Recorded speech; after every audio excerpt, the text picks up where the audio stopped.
And your records will not show that an income tax return was filed. Yeah, there's no income tax return filed.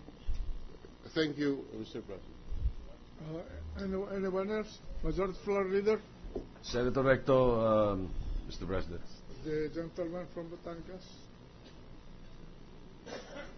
Thank you, Mr. President. Very briefly, in the interest of fairness and justice, and to increase the intellectual quotient of our public with regard to taxes, I ask these few questions, Mr. President.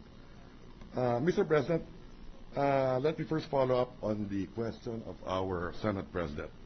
Allowances and bonuses. Ang sinabi ng ating testigo kanina, pagka mahigit 30,000 ay taxable na. Tama ho ba yun? Aha. Sino ang dapat mag-withhold niyan? Yung employer. Aha, ang employer ho. At kung alam ng employee na kulang ang withhold, dapat nag-file siya ng income tax return. Aha. Para yung balance siya dapat ang magbayad. Aha.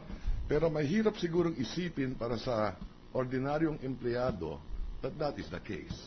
Halimbawa, pag dito ka nagtatrabaho sa Senado, nakatanggap ka ng bonus, mahigit 30,000, hindi ka na mag-file ng bagong income tax return. I suppose that is happening throughout the bureaucracy in the different government agencies. Sir, I think... I'm just stating a fact, ha? Yes. It should be the employer who Correct. should make the adjustment Correct. at the end of the year. So, sa mga tuwid, pagka halimbawa, in the case of the Supreme Court, there is an accounting office. Kung hindi nila, on the initial basic salary, kung hindi nila kinaltasan, lalo pang hindi nila rinimit, sila ang mananagot. Actually, sa batas, dalawa ho ang mananagot. So, silang no? dalawa? Oho, silang dalawa Saka pa rin ho. I just review the law, pero silang dalawa mananagot. Oho, yung isa for non-withholding, yung isa for not paying taxes. Posible. Aha. Okay. So let me move from that issue. Incidentally, I do have a bill on February 2. We will have a hearing on that. But let me move on, Mr. President. On the face of the car testified to earlier, I think this is WW. This is with regard to the La Vista property. Without looking at the income tax returns. Dito, ito yung binenta ni Cristina Corona kay Maria Carla Castillo. Just on its face. Sa makatuwid, dito, nakalagay dito, binenta ko tong property ito, 18 million yung halaga. Just on its face. At nakalagay dito, nagbayad si Mrs. Corona ng 1,296,000. Tama ho ba yun? Oho. Okay.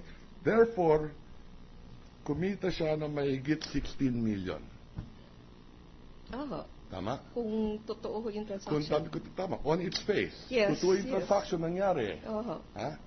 Let's not make any conclusions further than that. Yes, sir. Okay, so having said that, Madam Witness, aside from the income of the Chief Justice, para makita natin ang katotohanan din, to be fair to the defense as well. Halimbawa, kung sakasakali na totoo itong transaksyon na ito, hindi lamang yung sweldo ni Chief Justice Corona ang dapat natin i-compute, kung hindi, itong isang pagbentang ito, nagbayad pa siya ng buwis katunayan ng 1,296,000 at dapat idadagdag natin ito, kumita siya na mahigit 16 million dito. On its face. Isn't that correct? On its face, yes, sir, but the Thank you for period the answer. is different.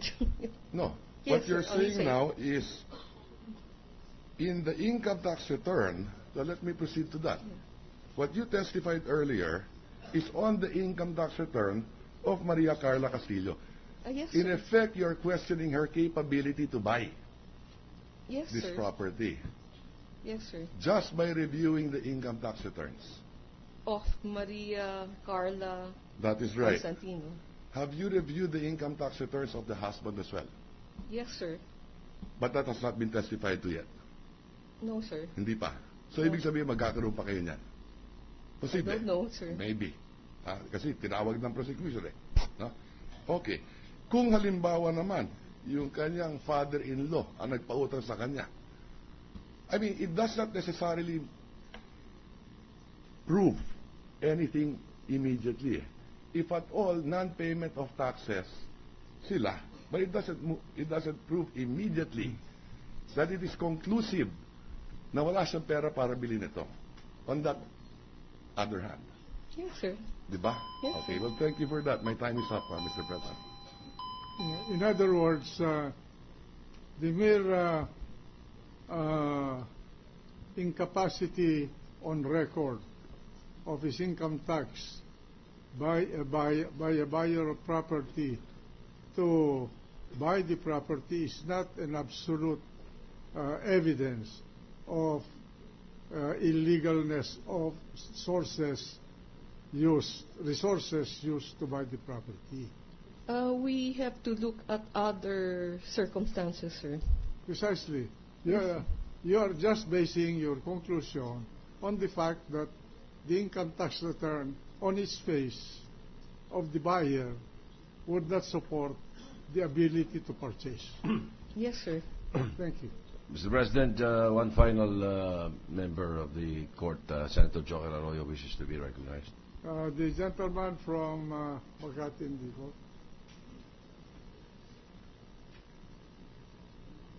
This is not really a question, but clarification.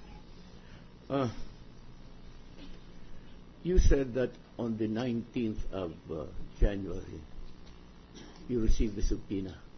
18th of... 18th. Yes, sir. And immediately you wrote the executive secretary.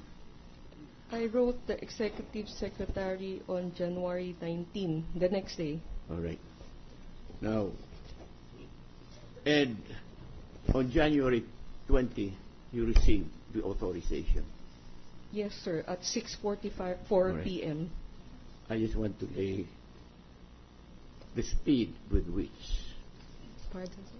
the speed with which, Sir, I harassed them to issue it because otherwise I might be cited in contempt by the Senate procedure. how could you have harassed them when you said you did not talk to them? No, I harassed the Deputy Legal Presidential Counsel, sir. All right, we will take your word for it. Because now, I did not exactly capture what you answered the defense. Is this the first time since you assumed office that the President of the Philippines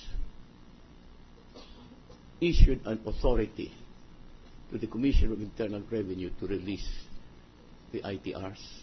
Yes, sir. So in other words, throughout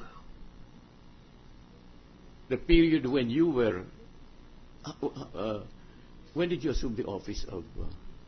Just July 2, 2010, sir, at the same time as the President. So that's roughly 1.5 years. Yes, sir. Okay.